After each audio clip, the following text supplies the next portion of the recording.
तर भाई आज एवढी पायाची वाट लागली त्यात आमचा काळू आमच्यासोबत मस्करी करत होता. तर राम राम मंडळी, मी तुमचा व्लॉगर रित्या नवीन एका मिनी व्लॉग मध्ये तुमच्या सगळ्यांचं स्वागत करतो. आज आपण आलेलो आहे डिकॅथलॉनला. आपल्याला टी शर्ट वगैरे घ्यायचे होते आणि भाऊची साईज एवढी मोठी XXL सापडतच नव्हता. मग नंतर आपण चेंजिंग रूमला चाललो. डन, आपल्याला 2 टी शर्ट भेटलेत मस्तपैकी. आता इथं जिमचं वगैरे सगळं इक्विपमेंट भेटतं, असं काहीच नाही की इथे भेटत नाही भाई. सगळं स्पोर्टचं ट्रॅकिंग ब्रेकिंगला सगळं जाऊ शकतो तुम्ही इथलं घेऊन, मस्त वेगळं ब्रँडेड. आणि आता आपण 2 टी शर्ट घेतल्यानंतर गेलो चेंजिंग रूम मध्ये. कसं दिसतंय तुमच्या भाऊला टी शर्ट?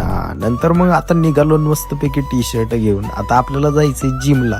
उशीर झालाय भरपूर, पण आता काय करणार. आणि आता लांबूनच मस्तपैकी महादेवाला पाय पडलो आणि आता मस्त फायनली जिम मध्ये आलो. आणि जिम मध्ये आल्यानंतर आपल्याला भेटतोय आपला कालुवा मित्र. आणि बाई त्या दिवशी तुम्हाला त्या दिवशी टाइमपास नक्की आहे. मग काय वॉर्मअप वगैरे करून घेतला आणि आपला आज होता लेग डे म्हटलं तर मोकार डोक्याला सगळी बॉडी बनल, पण लेग काय बनायचे नाहीत, मोकार फाडून घ्यावं लागते. त्यामुळे सगळ्यात पहिले घेतले स्क्वॉट आपण. आणि प्रशांत आपल्यासोबत वर्कआउटला म्हणल्यावर हार्ड वर्कआउट झाल्याशिवाय राहतच नाही. आणि आता आपले सगळे सेट झाले, पण पायाची असली वाट लागली होती. आता शेवट आपल्याला सेट मारून घेतला मस्तपैकी. आणि प्रशांत आपल्याला सपोर्टला होता म्हणून बरं होतं, नाही तर आपलं काय खरं नव्हतं.